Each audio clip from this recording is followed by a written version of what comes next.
el primer tema, de acuerdo a nuestro plan de trabajo, hoy es dar un panorama general de cuál es el contexto que está viviendo actualmente las organizaciones a nivel mundial. ¿Sí? Y lo que viene a nivel mundial, y eso es lo que tenemos que empezar a entender, es la comercialización del conocimiento y la innovación. Esto nos va a llevar a lo que vamos a conocer a una nueva revolución económica a nivel mundial, a nivel global, que se va a denominar revolución de la ingeniería social. Entonces tenemos que reingeniar el contexto social hacia el cual nos dirigimos. Conforme vaya avanzando, seré más específico de lo que estoy diciendo.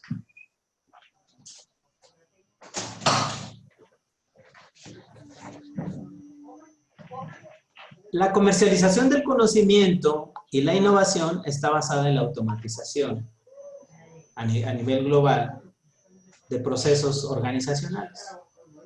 Eso nos va a traer un problema porque vamos a perder empleo y vamos a perder muchos elementos de trabajadores dentro de las organizaciones.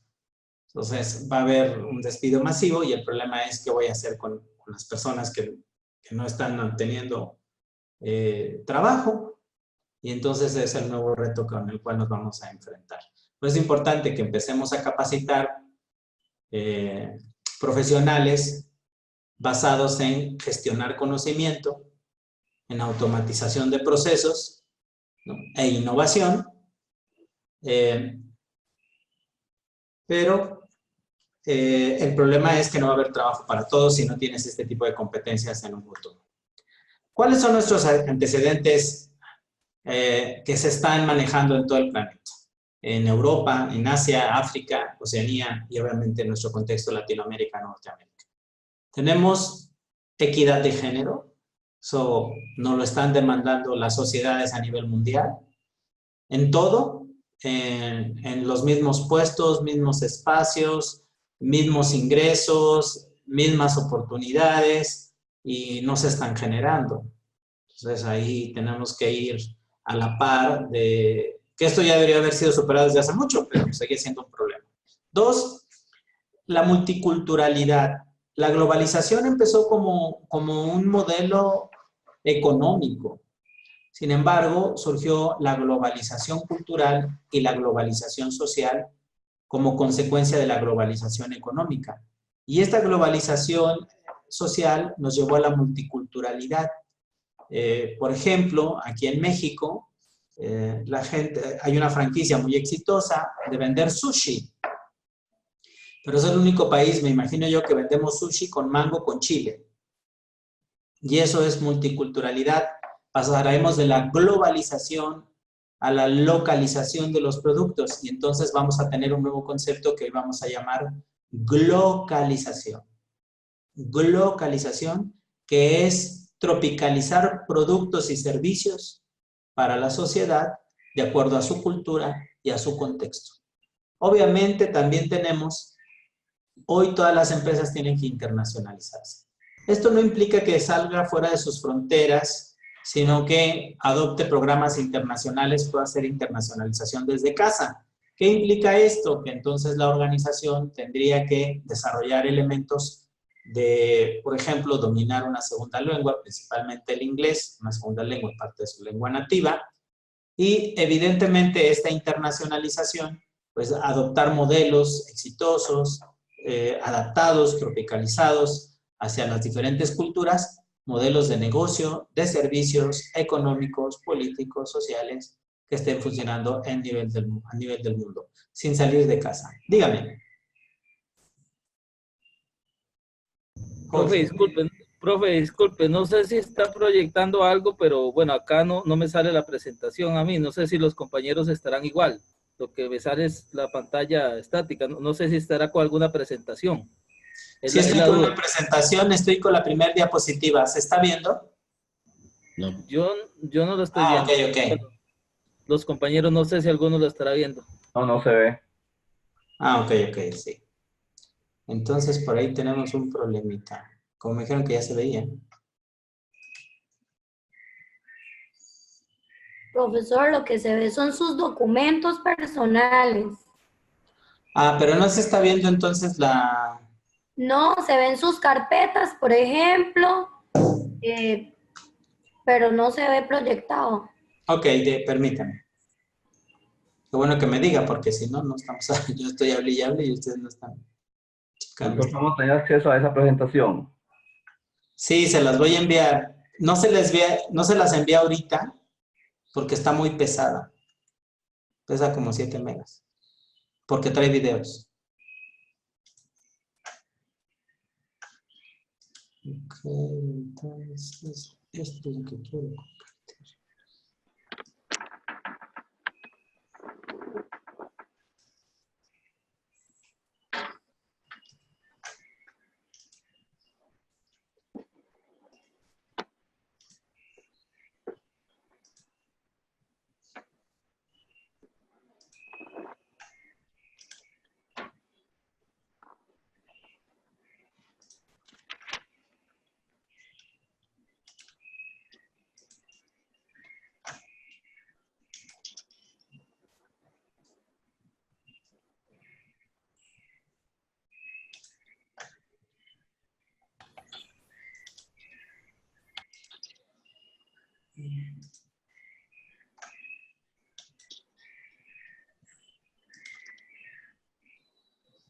¿Ya se ve? Sí, ya se mira. ¿Sí estamos ya en la misma? Sí, señor, ahora sí. Ah, gracias. Disculpen Entonces estaba en internacionalización, ¿ok? Equidad de género, multiculturalidad, internacionalización. Como antecedentes. Ahí vamos, ¿ok? ¿Sí estamos ya? Perfecto. Dígame. Bien. Entonces, estaba yo hablando de la Profesor, internacionalización. Dígame. para ver si estoy entendiendo bien. La internacionalización sería entonces la diferenciación de un producto globalizado en un país determinado, adaptándose a las características de ese país. Sí, El ejemplo del sushi, pero eso es más multiculturalidad. el ejemplo del sushi que usted me pone en México, entonces, es adaptar un producto que si no hubiera algún cambio, podríamos decir que es globalizado. Ejemplo, Coca-Cola, Si usted trae es la el misma producto en todo tal el cual, mundo. ¿mande? Ejemplo, la Coca-Cola, que es igual en todo el mundo, ¿verdad? Versus un sushi que es Eso es modificado en globalización. México, Eso es ¿verdad? globalización. ¿Verdad? Esa entonces sería la diferenciación entre globalización e internacionalización. A ver, son 3 conceptos diferentes. El ejemplo del sushi es multiculturalidad. Es un producto tropicalizado a la cultura local, no traído tal cual. Aquí en México usted va a encontrar pizzas con chile y limón. Sí, profe, disculpe otra vez, es para ubicarme mentalmente. Sí, Migramos de una globalización económica sí, a una globalización social, ¿verdad? sí. De multiculturalidad.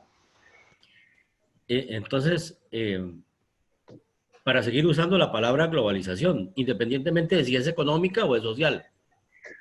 Sí, pero ¿Verdad? ahora sí hay que adjetivizar, ¿eh? O sea, si vamos a hablar de globalización económica, hay una tendencia al proteccionismo y a cerrar fronteras. Entonces, pudiéramos empezar a visualizar desde el punto de vista económico que la globalización empieza su decadencia.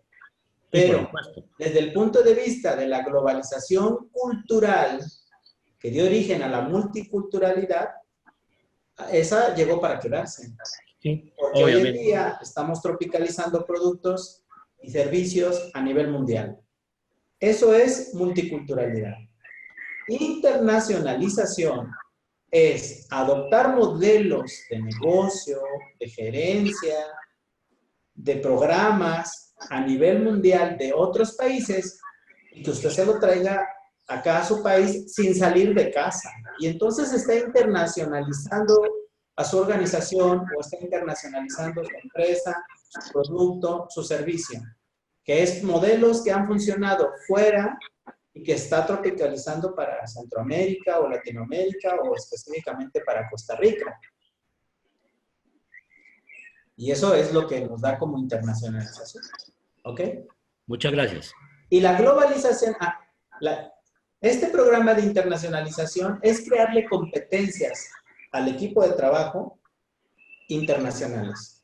Por eso es importante que cuando sale de casa, lleve una serie de habilidades, conocimientos y experiencias que hagan a las personas competitivas fuera de su ámbito nativo.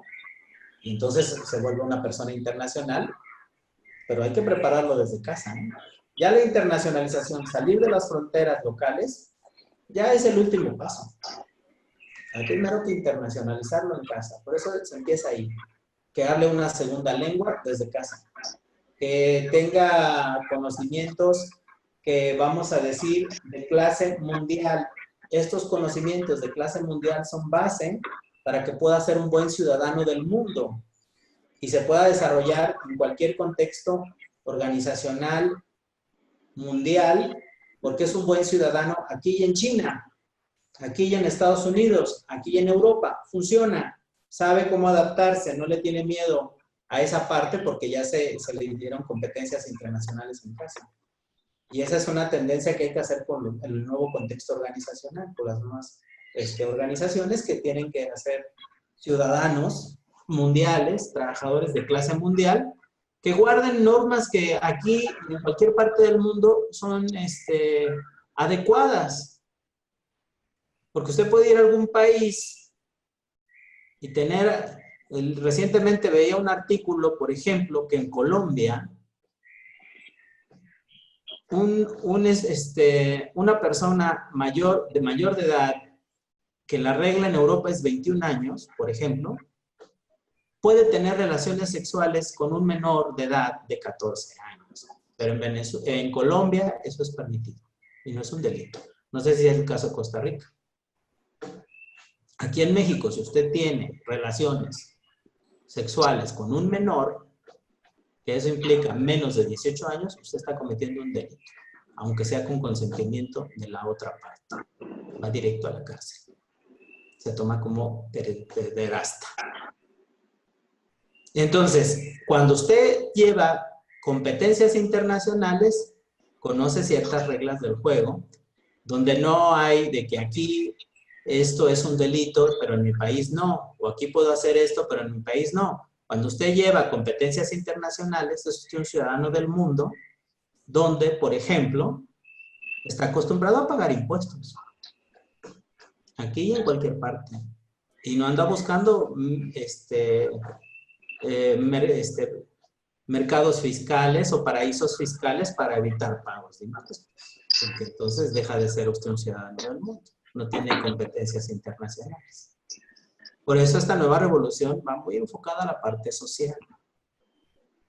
¿Ok? El siguiente es globalización. Pero la globalización desde el contexto que nos ha invadido desde los años 60 y como les comentaba ahora, se empieza a visualizar en esta globalización económica cierta decadencia, sobre todo por ciertos cambios de regímenes a nivel mundial, ¿no? Extremistas que quieren, por ejemplo, cerrar fronteras. Y en nuestro país, por ejemplo, en México, ahorita estamos en un trance que se habla en todos los medios sobre cerrar fronteras para Centroamérica, nuestra frontera sur, porque la están ligando estas estrategias, ¿no?, de migración con castigos fiscales o con presiones fiscales. Entonces, o haces tu tarea y te alineas a ciertas normas globales, ¿no?, que marcan las grandes potencias, o te castigan económicamente. Esa es una tendencia, es un antecedente que tenemos que observar. La gente está viviendo más a nivel mundial. Y el problema no es que viva más, sino el problema es que qué calidad de vida le vamos a dar. Es otro antecedente que tenemos que tomar en cuenta en esta nueva revolución social. Calidad de vida. Hoy tenemos que hablar de sustentabilidad. Los árabes, por ejemplo, no les interesa mucho ese término. Los árabes le quieren demostrar al mundo que son una potencia y que están listos para abrirse al mundo, y ellos al contrario.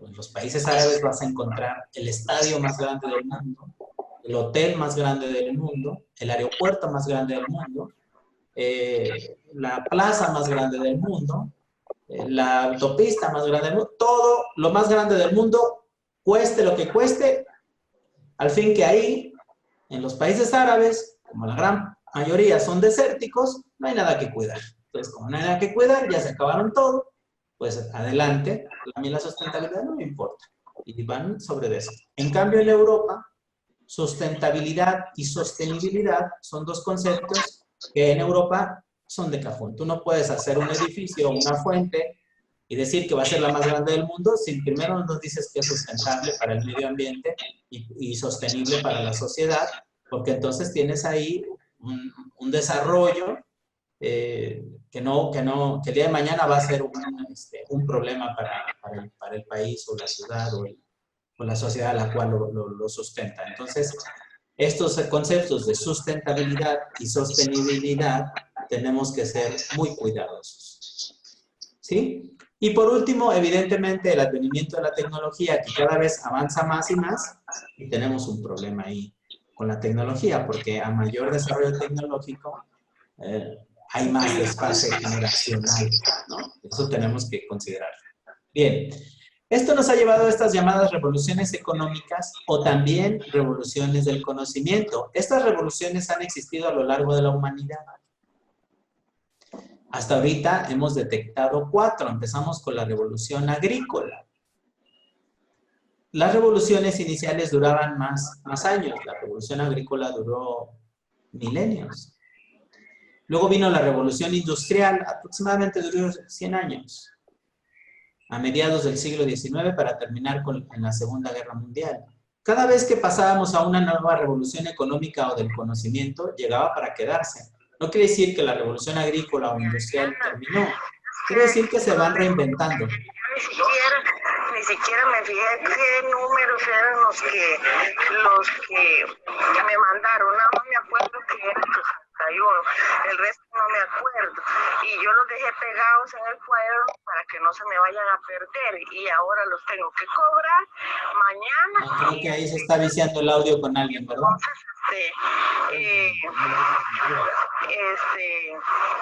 Entonces, esta revolución industrial, ustedes saben, muy conocida, vino después la revolución informática, después de la posguerra, 1950, también llamada revolución de las tecnologías de la información y comunicación, desde 1950 y acabó por ahí de 1990.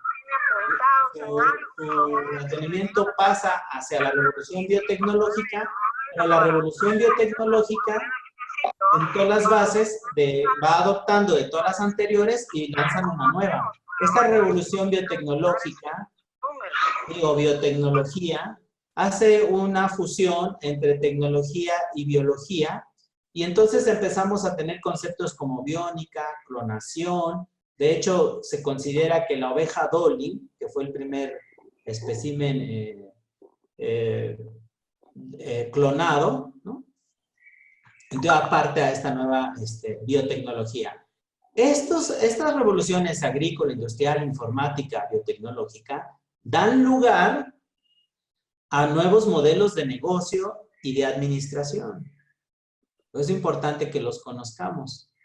Y van impactando de diferentes maneras a las generaciones que van surgiendo. Pero la biotecnología ya terminó. Esa revolución biotecnológica acaba también de llegar a su fin. Duró 20 años, de 1990 a por ahí del 2010, y llegó para quedarse. Como la informática, como la industrial, como la agrícola. De hecho, la biotecnología impulsó mucho los agronegocios o bionegocios que de alguna manera fusionan agricultura con tecnología. Para pasar a la nueva revolución, la revolución del conocimiento, basada en modelos económicos, sociales Pero, esto es muy importante, que esta nueva revolución del conocimiento va a estar basada en una nueva revolución social. Social, eso es lo importante. Con todos estos antecedentes que hablamos, equidad de género, internacionalización, ciudadano del mundo, expectativa de vida, etc. Entonces, sí tenemos que generar profesionales altamente capacitados, pero el problema es qué voy a hacer con todas las personas para las que van a quedar desfasadas tecnológicamente.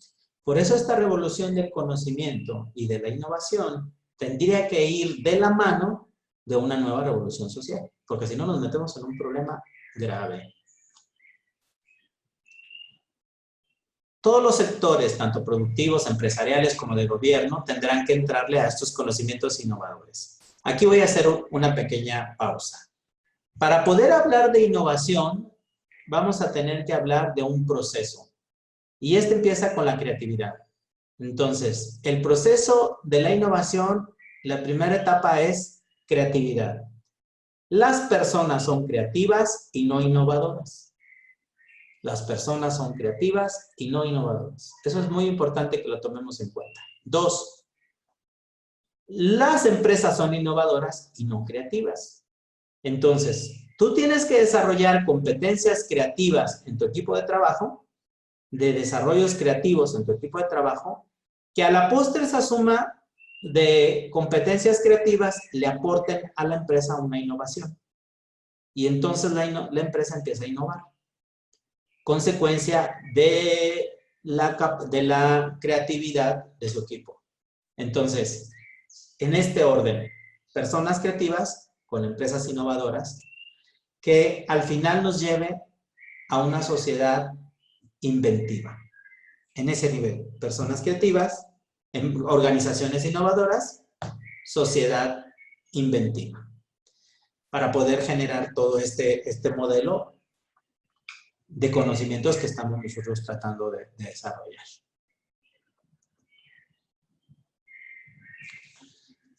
Esto nos va a llevar a que todos los sectores productivos a nivel mundial, llámese turismo, salud, economía, finanzas, educación, transporte, telecomunicaciones, etcétera, todo va a cambiar.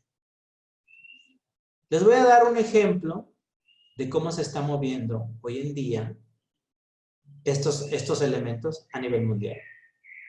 La astronauta china Wang Yanping, de 33 años, impartió una clase desde la nave espacial Shenzhou X o Shenzhou 10. Clase de física retransmitida directo a 60 millones de niños a lo largo y ancho de su país, en la China continental. Niños de primaria. Para que estos le hicieran preguntas sobre cómo funciona la nave espacial, la estación espacial, y hablaran sobre temas tan simples como la física y la gravedad cero. El evento fue retransmitido por toda la China continental a través de la televisión estatal. Les dejo un fragmentito para que lo vean.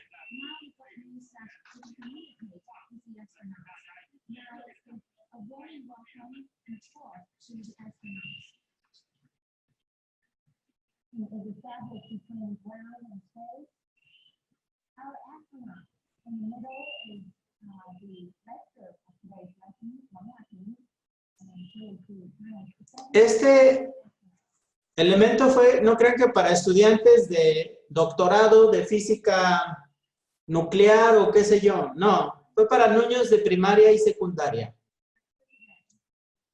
Y fue transmitido para todos. De este nivel estamos hablando de desarrollo de competencias y tecnología a nivel mundial. Entiendo cuáles son nuestras capacidades en nuestros contextos y en nuestra zona Latinoamérica y en nuestros países.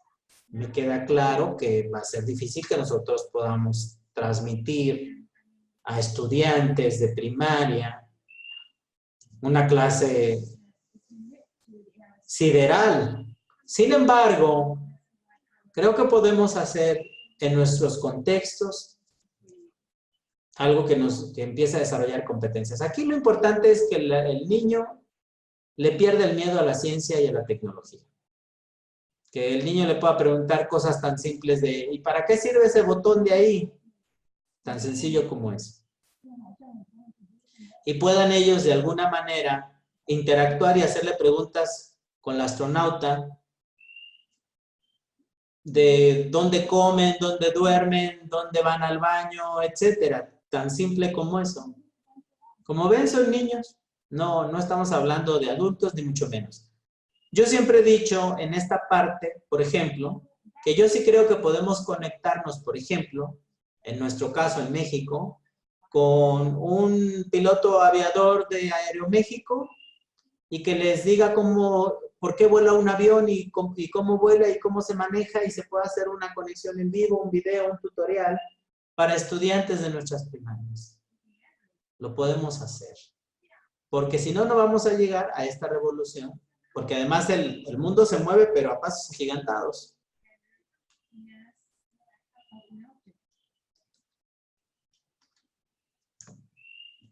Bueno, pues la joven astronauta de la Fuerza Aérea China pasó a formar parte de un reducido número de profesores, ¿verdad? Que hacen pues estos profesores ideales. Y esto nos lleva a cuestionarnos cuál es nuestro papel o qué preguntas nos debemos plantear en nuestros nuevos modelos, porque la clave está en la educación. Para generar estos conocimientos innovadores, la clave está en la educación. Y entonces tenemos lo que Ana Muñoz argumenta, muy interesante, que dice que tenemos profesores del siglo XIX con estrategias educativas del siglo XX, pero con alumnos del siglo XXI. Yo, al igual que ustedes, también doy clases a nivel profesional, licenciatura, que es cuando salen de la prepa y entran a la universidad, y ahorita ya tengo alumnos que que ya nacieron en este milenio, nacieron en el año 2000, y que ahorita ya están en la universidad. Y entonces ya son alumnos de este siglo XXI. Nuestros modelos educativos, por ejemplo, en México, el presidente de la República, López Obrador, acaba de tirar la nueva reforma educativa para regresar a la educativa anterior. O sea, estamos regresando a estrategias educativas del siglo pasado. Y todavía aún peor, ¿dónde está parado el profesor? ¿Qué estamos enseñando? Eso habría que cuestionarlo. ¿Sí? Y entonces, pues las tecnologías están esclavizando, ¿verdad?, a todos nuestros paradigmas. Vean ahí, yo les pongo la escuela tradicional, la escuela actual. Sé que tenemos grandes retos en nuestra zona, Latinoamérica. Sé que para llegar allá hay todavía mucho que hacer, pero hay que pensar cómo dar soluciones y cómo resolverlo. Para eso está el doctorado, para dar soluciones sociales. El modelo finlandés es algo interesante. Creo que lo han leído y supongo que lo han de conocer. Pero hay algo que poco se habla del modelo finlandés que a mí me gusta mucho resaltar.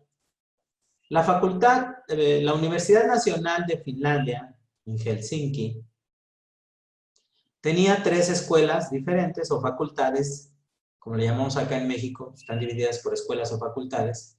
Tenía una de diseño y arte, tenía una de ingeniería y otra de negocios.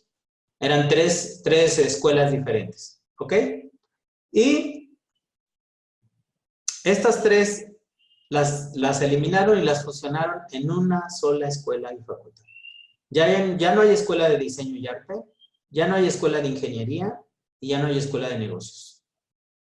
Solo hay una escuela o una facultad de innovación y creatividad. Se acabó.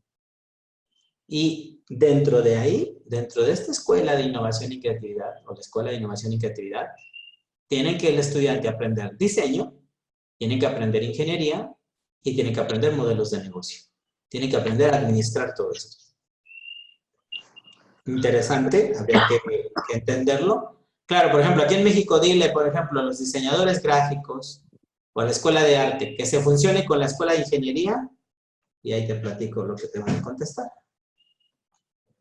¿No?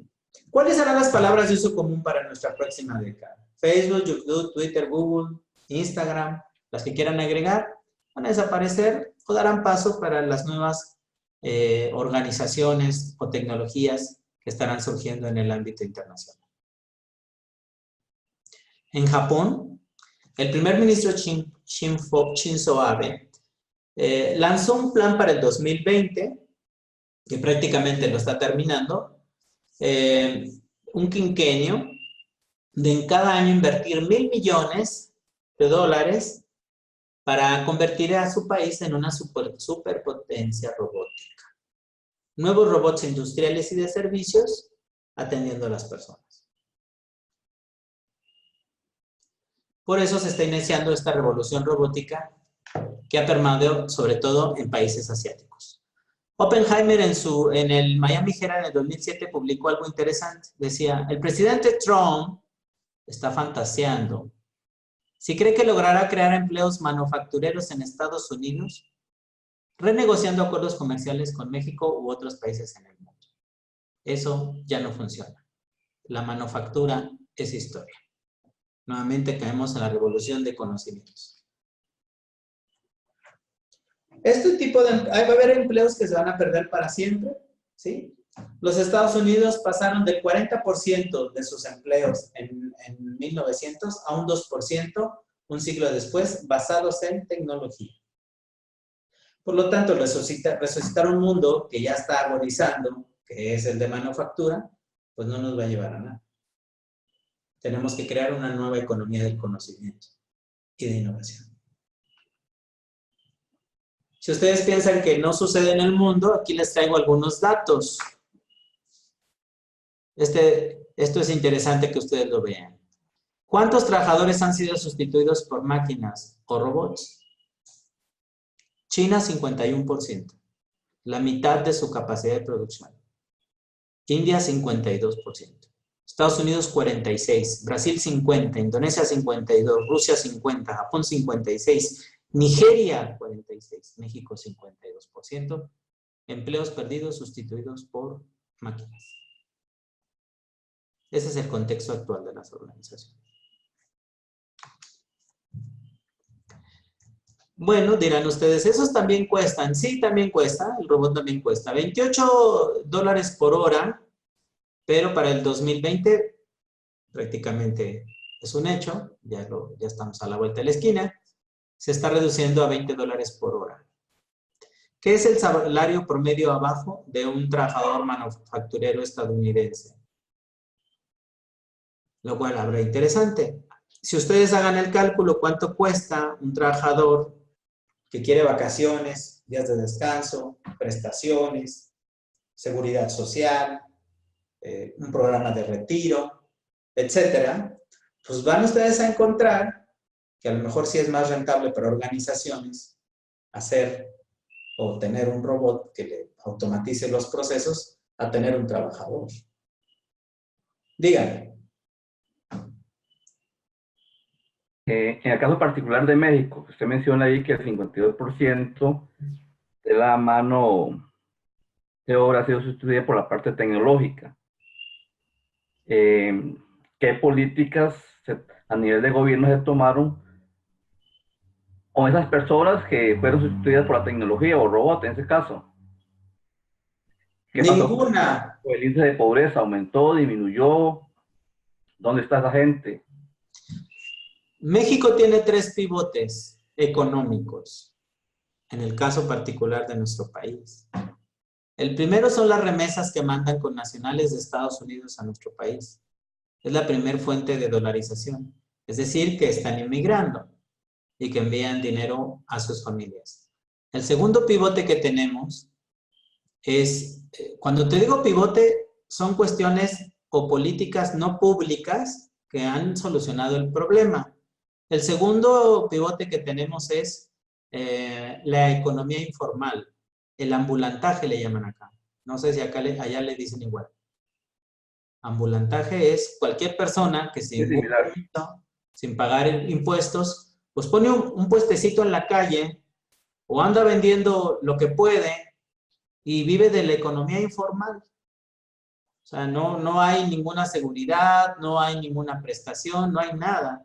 Esta gente que se está desplazando busca medios para poder subsistir. Se cree que la población económicamente activa de México ronda el 60% de nuestro país. Y solo un 40% tiene un trabajo formal.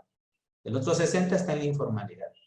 Y el tercer pivote económico, porque evidentemente la pregunta es lógica, lo que usted me dice. ¿Cómo vive esta gente que ha sido desplazada? ¿Qué están haciendo allá? O uno, o emigran a Estados Unidos o a otros países. O dos, o se meten a la economía informal a vender lo que se te ocurra en las calles. O tres, que ese es el más triste, el narcotráfico. Están en el narcotráfico. Es el tercer pivote de nuestra economía. Si nosotros contamos la dolarización de la economía informal, de la economía de los connacionales que envían remesas a México, de Estados Unidos, y del narcotráfico, no, bueno. Si tú combates el narcotráfico, quitas a los informales y pones impuestos a las remesas, acabas con el país. Vivimos de eso. Solo el 40% es formalidad. El otro 60% vive fuera. O de narcotráfico, o emigró, o se puso a vender lo que pudo. Triste. Por eso insisto que esta revolución de gestión de conocimientos y de innovación tecnológica debe de estar acompañada en este contexto nuevo organizacional de una nueva revolución social.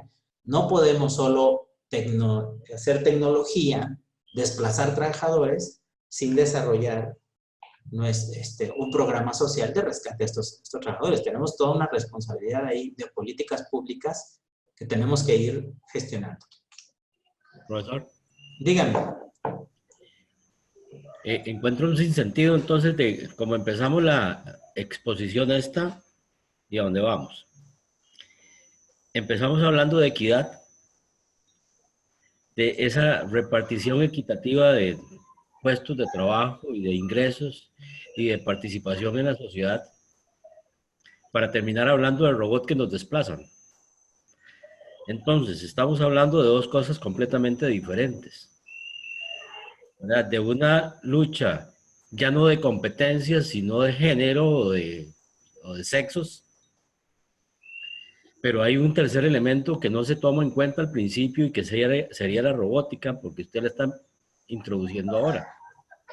Bien. De alguna manera, con los números que usted está presentando, está desplazando el 50% de la fuerza laboral mundial. Así es. ¿Verdad?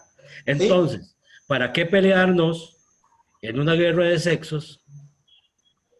¿Verdad? Y no por competencias, porque al final va a ser por competencias, por atinencias, la participación laboral en el mundo. No va a importar qué sexo sea. ¿Por qué nos enfocamos entonces a hacer unas diferenciaciones de equidad sexual si en realidad la lucha no es entre nosotros, sino contra la tecnología? Porque hay una reingeniería tecnológica, pero deberíamos tener una reingeniería humana. Está bien, por eso, insisto, esta nueva revolución económica, denominada revolución del conocimiento y la innovación, debe de estar acompañada de la revolución social, de una responsabilidad social a nivel mundial. Porque si no, esto va a terminar en una primavera árabe o en una revolución social, en un levantamiento armado, y por eso hoy en día el Producto Interno Bruto de un país no tan solo se mide en lo que produce económicamente, sino también en su índice de felicidad. Si no tienes a las personas o a tu sociedad contenta, te terminan en un levantamiento armado. Yo voy de acuerdo con todo lo que decíamos hace rato, de equidad de género, de internacionalización, de crear ciudadanos del mundo, etc. Precisamente con los valores sociales necesarios para que puedan ellos desarrollar capacidades tecnológicas, pero que consideren la integración social a esta nueva dinámica de toda la sociedad, porque si no seguimos creando esta gran apertura, ¿no? Gran fractura entre ricos y pobres, y cada vez vamos a tener más pobres. Profesor, pero no sé si me estoy adelantando. Si me adelanto, me disculpo. No, está bien. Qué bueno, que me da gusto que los preocupe y que nos ocupemos. Profe, yo también quisiera participar. Adelante, Mali. Mire, profe, es que justamente, bueno, el Producto Interno Bruto de Costa Rica viene principalmente de las pequeñas empresas, de las pymes, digamos, pequeñas y medianas empresas. Entonces, bueno, eso genera empleos, pues pocos empleos, porque cuando hablamos de pequeña empresa, pues ya sabemos cuántas personas más o menos, ¿verdad?, van a trabajar ahí. Y pues en la mediana empresa también. Las empresas grandes que hay en Costa Rica, posiblemente la mayoría son transnacionales. Son tal vez, no sé, un par de empresas ticas, realmente, que sean realmente ticas, el resto son transnacionales que generan hasta 7,000 empleos, como Amazon, por ejemplo. Y pues en esa línea de que obviamente la tecnología nos va a ir desplazando y en los empleos nos va a ir desplazando también con los robots, ¿verdad? Y ahora justamente estaba viendo una noticia de un robot que tiene Amazon que va a sustituir a los carteros o a las personas que hacen el trabajo de encomiendas, porque va a pasar repartiendo las encomiendas por las casas y por los comercios y por todo lado. De hecho, ya lo están casi que comercializando. Y por esa línea, digamos, pienso que tal vez lo que ha pasado, obviamente, que también la tecnología tiene que ver mucho, que nos va desplazando con el tiempo, pero también cuando uno trabaja en empresas, cuando usted tiene a cargo, digamos, personal y se da cuenta que hay tanta gente que no quiere trabajar o que digamos que se les paga bien, que se les pagan, por ejemplo, los seguros y las pólizas de riesgos del trabajo y tienen, por decirle algo, tienen un buen salario, etcétera. Y están bien en un trabajo, pero no cumplen a cabalidad con lo que se les pide porque son personas que a veces quieren llegar tarde al trabajo, se quieren ir antes, no colaboran, si hay que participar en una hora extra, no la quieren hacer, lo que yo le llamo la milla extra, ¿verdad? No la quieren dar. Entonces, de alguna manera u otra, seguramente tiene que ver algo también con los empresarios, que ellos de alguna manera se ven involucrados y ¿cómo le digo? Y patrocinan ciertos avances tecnológicos para que justamente nos lleguen a desplazar los robots, porque pues para nadie es un secreto que es más eficiente y eficaz un robot que posiblemente, por decirle algo, bueno, en una fábrica va a empacar más camisetas un robot que un humano, pero digamos, en ese caso, obviamente que a ninguno nos gustaría. También pienso que van a necesitar humanos que reparen las máquinas, o van a tener otras máquinas que reparen las máquinas, pero siempre tiene que haber algún humano que repare esa máquina. ¿Qué opinan? Esa es la solución, de hecho, que al final del día tenemos que preparar en estas nuevas tendencias educativas que mencionaba yo, como el caso de China, que ya le están apostando a perderle el miedo a la ciencia y a la tecnología, a desarrollar o a pasar de crear personas en procesos de manufactura a procesos de mentefactura. Y lo que usted decía de profesiones o de oficios, como puede ser el oficio del cartero, pues desde que se creó el email prácticamente quedó destituido. Y ahora encontrar un cartero, pues aquí en México existe hasta el Día del Cartero, que ya nadie lo festeja porque ya no hay carteros. Sí, de hecho acá también se sustituyó, pero a lo que me refiero es que el servicio de encomiendas ya como tal, porque sí hay, por decirle, sí hay correo que trae encomiendas.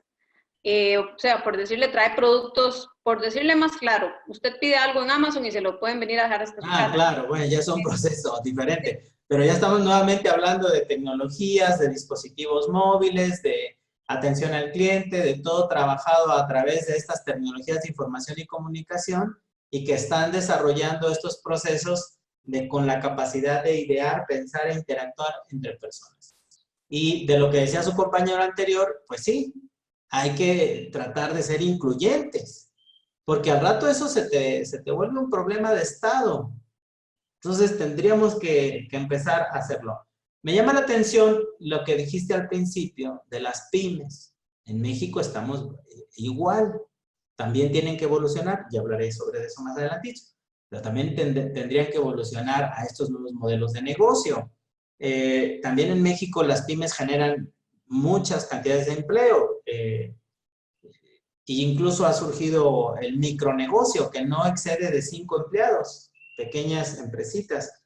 El modelo alemán e italiano está basado en pymes.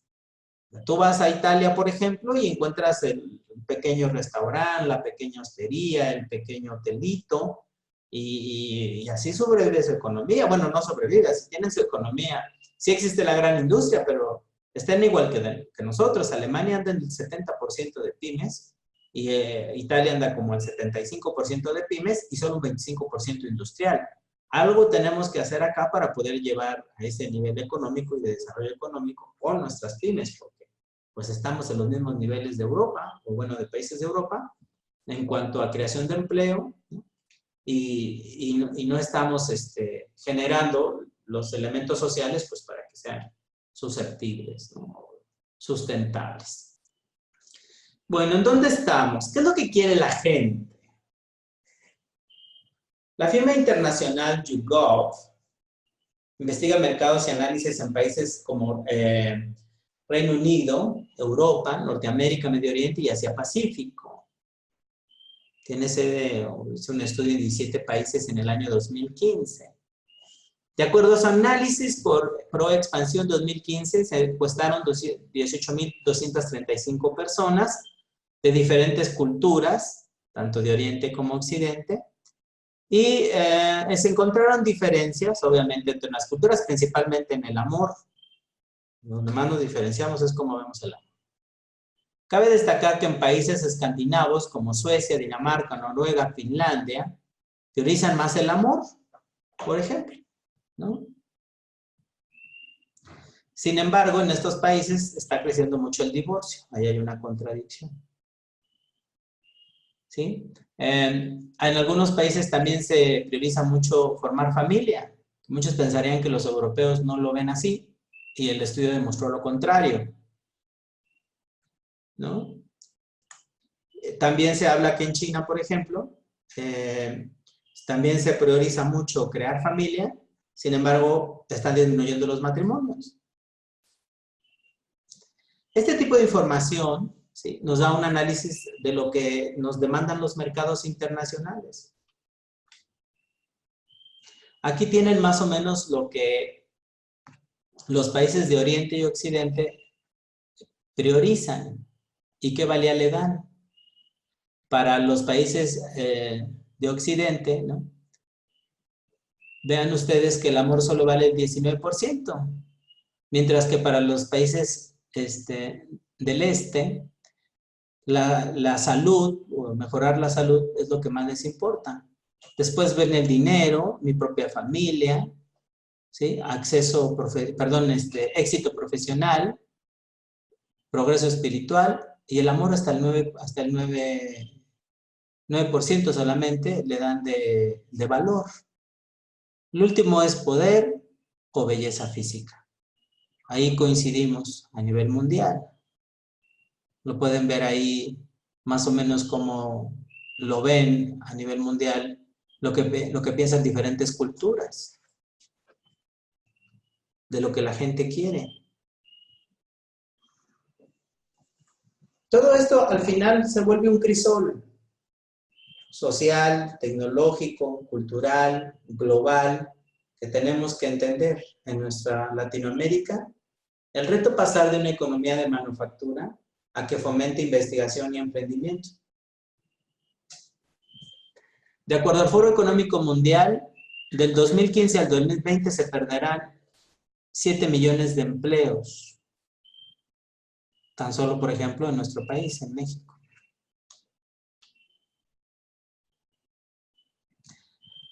Esto nos lleva a cuestionarnos cuánto estamos invirtiendo en tecnología. Como ustedes ven, tenemos aquí, Corea del Sur es el país que más invierte en tecnología de su Producto Interno Bruto. 4.29%, este dato es 2014, pero va creciendo. Ha seguido creciendo. Y ahí ven lo que invierten en tecnología cada país. Nuestro país, por ejemplo, México, solo medio punto de su Producto Interno Bruto invierte en esto. No es sorpresa que ninguna, por ejemplo, ciudad, que ahora está muy de moda lo smart, ¿no? O sea, lo inteligente, y ahora hablamos de ciudades inteligentes o smart cities, ninguna ciudad de Latinoamérica está considerada en este rubro. Es importante entonces que consideremos la creación de nuevas pymes bajo un nuevo enfoque, que son estas llamadas startups. De acuerdo a Eric Rice, son empresas de reciente creación, de base tecnológica, con un modelo de negocio que funcione bajo condiciones de incertidumbre extrema. Y esto es importante que lo reflexionemos. ¿Por qué razón? Porque hablamos de mucha tecnología y pareciera que deberíamos de generar profesionales que sepan administrar tecnología.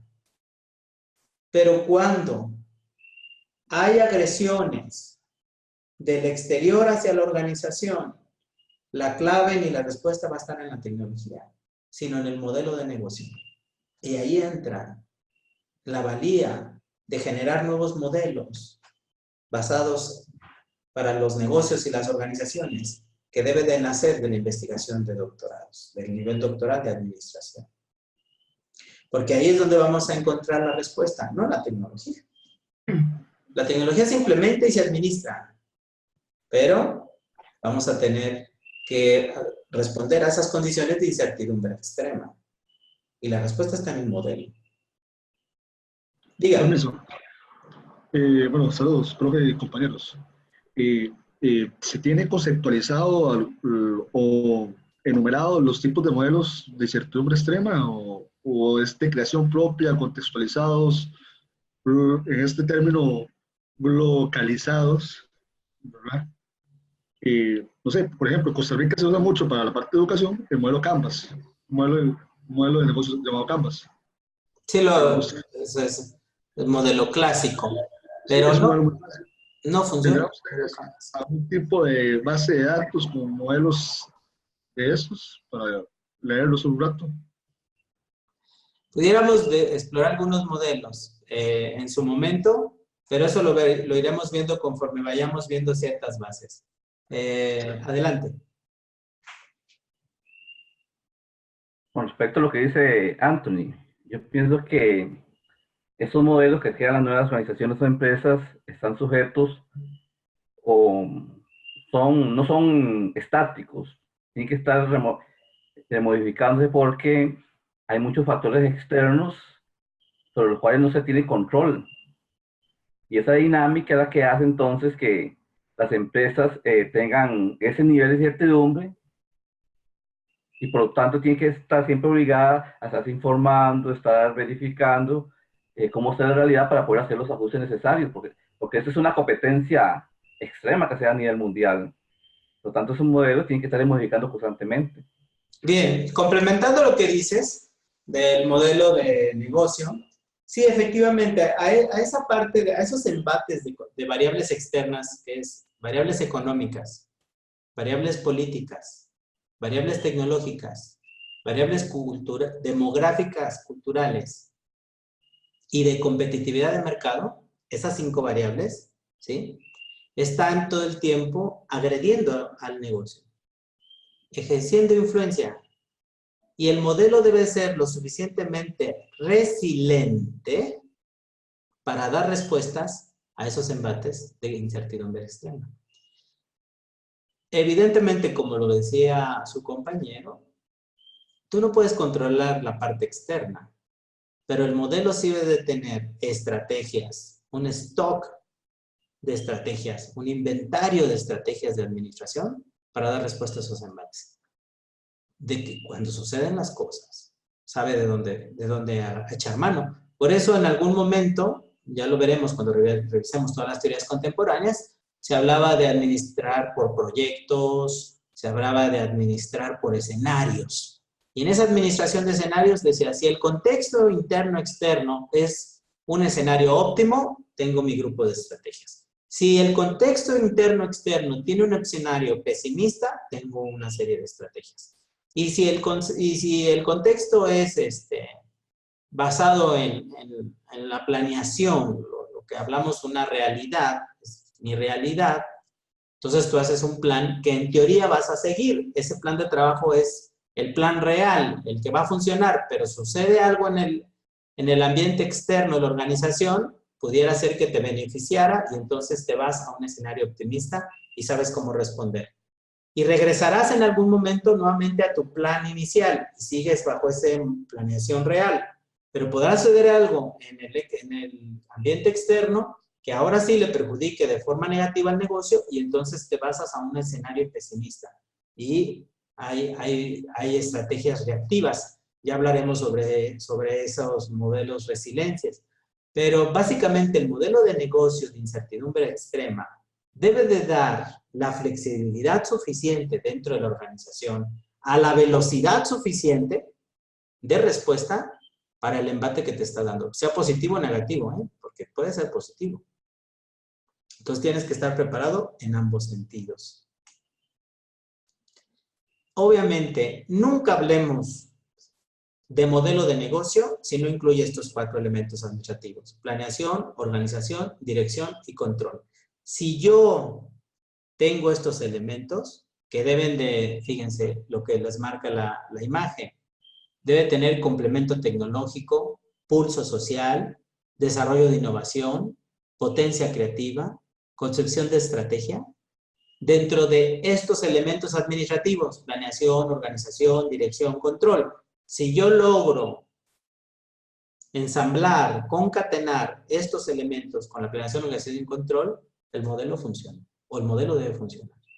Entonces, esto es generar conocimientos innovadores que dan respuesta precisamente a estos elementos tecnológicos de automatización o de gestión del conocimiento que nos están causando problemas sociales. Por eso les traigo aquí la teoría Z del señor Ouchi. El señor Ouchi no puede separar la vida laboral de la vida personal. Y eso es lo que debemos de considerar en estos nuevos contextos organizacional. Y ahí ustedes tienen, por ejemplo, 1, se debe de capacitar a todos los empleados. Pero hablar de capacitación, pues sí, es hablar de competencias. Aquí cambiamos de capacitación a formación. Tenemos que formar. Va más allá de capacitar a todos nuestros colaboradores. Existe un plan de capacitación constante e integral en las organizaciones de este nuevo concepto de acuerdo al señor Ouchi, ¿no? Entonces tendríamos que considerar esta parte de que existe un plan de capacitación constante e integral. A esto yo le llamaría un plan de retención de talentos. Eso es importante. Tú tienes una persona en tu equipo de trabajo, un colaborador que le detecta cierto talento, hay que hacerle un plan de retención. El plan de retención no es para todo el mundo, solo es para unos cuantos. Dígame. ¿Será formación o será especialización? De acuerdo a lo que estamos hablando.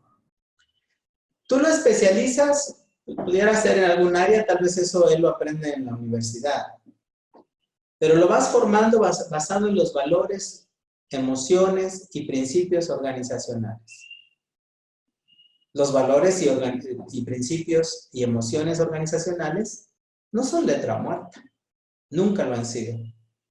Si tú dices que tienes un valor, hay que formarlo para que sea transversal para todos los que integran la organización. Entonces, si tú hablas de calidad, por ejemplo, calidad desde el punto de vista, bueno, pues simplemente es cumplir con ciertos parámetros, mejora continua, etc. Pero no hablamos de calidad total personal o calidad de vida. Si ese es el valor organizacional, pues hay que formar al empleado de cero. Por eso es importante que entendamos que bajo este nuevo concepto, tú no puedes ser un profesionista o un supergerente en tu organización y afuera pues no pagas impuestos o los evades y afuera le tiras la basura a tu vecino enfrente y afuera golpeas a tu mujer o cosas de ese estilo, porque entonces no estamos formando valores. Entonces, la única manera de entender esta revolución de conocimientos es incluir la parte de la parte social de la organización. Si quieren, mañana retomamos para que vean, por ejemplo, el modelo japonés, organizacional, muy a su estilo de ellos, pero cómo lo ven. Y basado en esto de formar, de lo que hablamos, o de lo que yo quiero explicarles, les voy a dar un ejemplo. En la NASA, solo ha habido dos astronautas mexicanos. El último fue un astronauta de apellido Hernández, que emigró a Estados Unidos, se dedicaba cuando era niño a piscar jitomate, a cosechar jitomate o tomate en Estados Unidos, y le tocó ver por una televisión en blanco y negro cuando el hombre llegó a la luna. Eso lo inspiró a ser astronauta. Si leen su libro o ven su conferencia, él les va narrando toda su experiencia, de cómo le costó, siendo latino, siendo hijo de migrantes, en fin. Al final del día se le acababa la edad. Él tuvo que hacer un doctorado en física, tuvo que aprender ruso, tuvo que tener un doctorado en ciencias, tuvo que hacer la carrera de piloto aviador, tuvo que certificarse como en buceo profesional, en fin, una serie de elementos que te piden para ser astronauta. Todo lo aprobó. Cada vez que él pedía o hacía el examen para subir a la nave espacial e ir a la Luna, al espacio, la NASA siempre le decía, usted no es candidato, usted no es candidato, usted no es candidato. Y decía, él se cuestionaba, ¿qué me falta? Tengo todas las credenciales, tengo el mismo nivel, me he certificado en todo, ¿no? Y entonces algo me falta.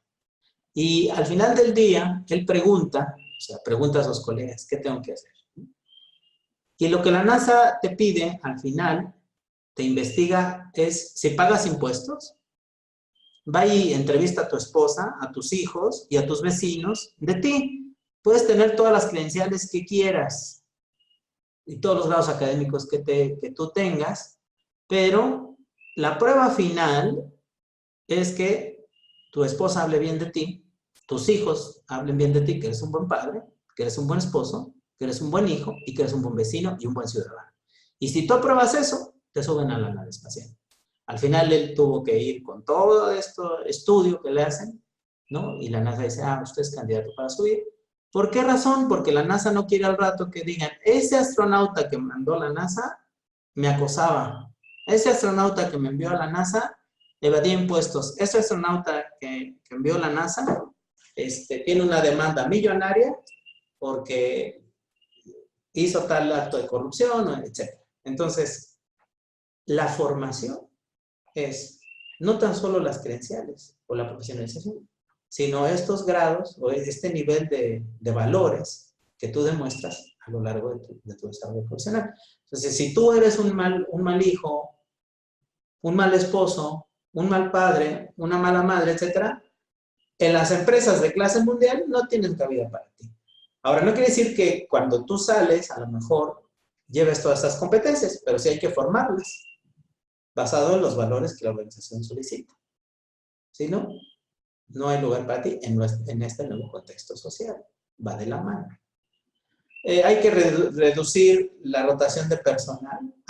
Del punto anterior del plan de capacitación, lo que les puedo decir es, del plan de capacitación hablamos que es un plan de retención de talentos para poder disminuir la rotación de personal. A este plan de retención de talentos basado para las personas que demuestran tener ciertos principios, cierta valía social o como persona o como ser humano. Se ha adaptado un proceso más lento para la evaluación y promoción del personal. Bajo esta nueva dinámica, pareciera que nos están exigiendo resultados inmediatos, sí, pero la evaluación es lenta. La formación de personal se hace a fuego lento. Y eso lleva años. Y hay que alinear los objetivos y las políticas de la empresa para que sean congruentes también con los objetivos y las políticas de los trabajadores o de los colaboradores. Los expertos en economía consideran que efectivamente las empresas innovadoras pueden crear empleos dignos y bien pagados. Hay que elevar el nivel educativo de las personas. Aquí les dejo algunos ejemplos de latinoamericanos, de personas que han desarrollado empresas de base tecnológica, startups, y que están desarrollando pues estas nuevas tipos de organizaciones, ¿no? El anterior creó la empresa InstaFit Workouts. Osvaldo Traba, ¿no? Que te ayuda más o menos a llevar esta parte de tu control de salud, de ejercicios. Tiene 10,000 usuarios. La otra empresa es Ana Paula Ozuela, ¿no? Voy al doc. Ahí pueden ustedes más o menos después revisarlo. Y quería llegar a este decálogo para Latinoamérica, para esta nueva revolución social. 1, revisemos educación, que se nos acaba el tiempo. 2, emprendedurismo para comercializar el conocimiento y la innovación. Tenemos que apoyar a nuestras MIPYMES y a estas startups que están surgiendo. El e-business y evitar los intermediarios. Ahora la tendencia es empresa-cliente, cliente-empresa directamente, quitar distribuidores, mayoristas, minoristas, brokers, etc. Formar la cultura de la innovación y el cambio desde la institución educativa, desde nuestras casas. Las tecnologías de información y comunicación para todo y en todo. Tener una visión más amplia del negocio, pero que sea realizable, medible, alcanzable. Tenemos que tratar de evitar de copiar y crear nuestros propios modelos. Combatir a la corrupción y aprender del fracaso como un sistema de elementos. Oppenheimer, al final del día, nos deja este video, con el cual quiero terminar, para que lo vean. Dice que tuvo la visión de lo que pueden ser los servicios y los productos en las organizaciones en un futuro. No, ya es una realidad. You want to make your home better. Our job is to help you. So we're building new tools that help our associates help you better. We partnered with Fellow Robots to bring you Lobot. We spent close to 2 years honing Lobot, and soon it'll be coming to select Lowe's stores to help you. Hi, I'm looking for some paint. Need to find something? Lobot can show you, and in multiple languages. Lobot also helps our team by constantly monitoring inventory, giving us daily feedback about what is in stock in the store. All of this allows our staff to focus on what they do best, helping you.